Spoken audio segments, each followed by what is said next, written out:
加拿大殘障運動員 Terry Fox 好多人都熟悉，但佢嘅好朋友 Rick Hansen 同樣係殘疾運動員就比較少人提及。今年62歲嘅 Rick 年輕時衝破殘障挑戰，橫越全球行線。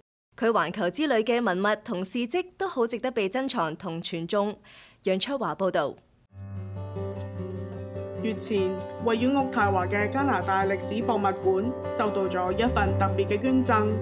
呢份禮物來自本國著名嘅殘疾運動員 Rick Hansen， 係紀念佢喺1985年至1987年期間完成環遊世界之旅 Man in Motion World Tour 嘅特殊收藏，當中有超過1700件藏品，以及數以千計嘅幕後文檔資料。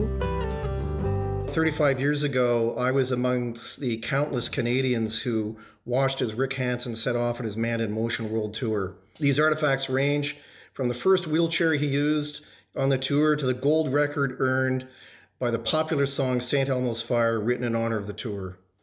These and many other pieces speak to the outpouring of support and enthusiasm for his work from people across the country and around the world.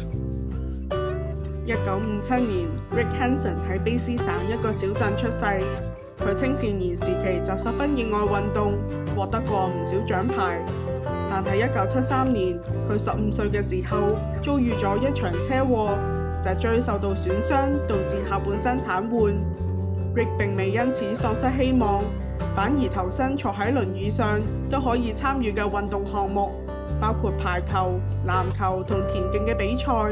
仲代表加拿大參加國際馬拉松比賽，以及2次殘疾人奧運會，多次贏得世界冠軍。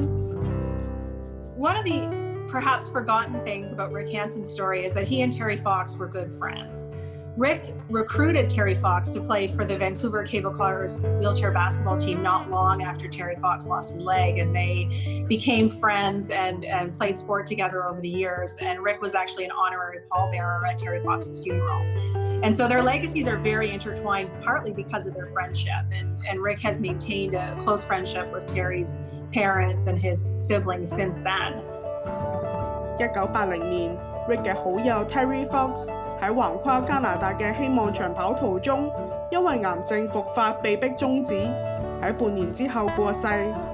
Rick 受到 Terry 嘅事蹟啟發同鼓勵，用大約2年嘅時間喺輪椅嘅協助下，完成咗一個類似嘅長跑，途經34個國家，展示殘疾人士嘅潛能，呼籲社會對殘疾人士提高關注同重視，同時又為脊椎損傷嘅相關研究項目募集到2600萬加元嘅慈善基金。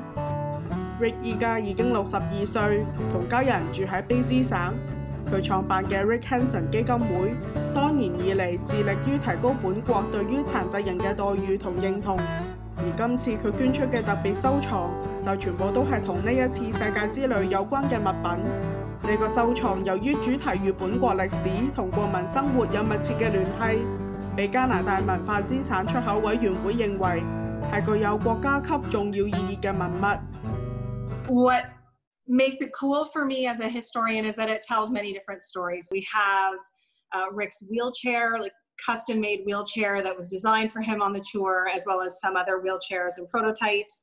We have custom-made clothing that was designed for him to adapt to his body. But what makes it unique is that we have other perspectives. So we have the perspectives of the volunteers who help make the tour happen. My favorite part of the collection is material that Rick received from fans and members of the public. So handmade material that people made to raise money or just as a tribute to him. Dr. Edison 表示 ，Rick 喺2017年曾經捐贈過一隻佢喺世界之旅中用過嘅手套俾博物館。後嚟 Rick 覺得將自己嘅藏品分享俾公眾十分有意義，於是索性將整個收藏系列一齊捐俾博物館。歷時3年之後，終於完成。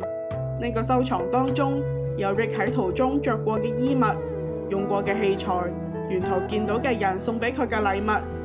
但係 Rick 認為最重要嘅藏品係一尊紀念 Terry Fox 嘅雕像。That statue has really powerful significance to me personally. Obviously, Terry was a great friend of mine. We trained together, roomed together, and shared hopes and dreams together. I know he inspired me in a big way. When we left on the Man in Motion tour, his mom and dad, they presented me with a miniature maquette of the statue of Terry at Thunder Bay. And wow, it was such a powerful source of inspiration to me. I had it in the motorhome right beside me when I'd come in for a break every single day. And I'd look up at it. Terry would speak to me like, just keep going, man. You can do it. Don't give up. Dreams come true. Have hope. 有相當部分嘅藏品上有明顯嘅磨損、污跡同其他使用痕跡，例如係 Rick 喺旅途中坐過嘅輪椅、着嘅運動衫、戴嘅手套等等。Dr. Ellison 話：呢啲使用痕跡係藏品故事中嘅一部分，因此博物館方面唔會特意去清除或者進行修復，而係希望維持呢啲藏品嘅原狀。咁公眾就可以通過觀察藏品，得到最直接同反映真實嘅感受，從中想像當年 Rick 係如何完成佢漫長又唔容易嘅旅程。呢啲藏品同相關嘅資料，同時都講述咗本國喺為殘疾人設計運動器材方面嘅發展歷程，喺相關研究領域中珍貴嘅資料。Helps us to talk about the history of disability and sport for people with disabilities in Canada. Of course, this is a huge part of our history through the story of the custom-made gear and equipment that he had made for the tour, as well as the challenges that he encountered in unrolling the tour across a world that was much less accessible than it is now. We also have a really cool and comprehensive collection of archival materials, all the behind-the-scenes documents that tell us how the tour was organized and the challenges they faced and the mishaps and the victories. 博物館未來或者會有針對呢個收藏嘅展覽計劃，不過依家暫時只有喺網上展示部分嘅藏品。對於 Rick Hansen 嘅故事有興趣嘅觀眾，可以喺博物館以及 Rick Hansen 基金會嘅網站上了解更多有關嘅內容。好啦，今日節目時間又夠，下星期再見。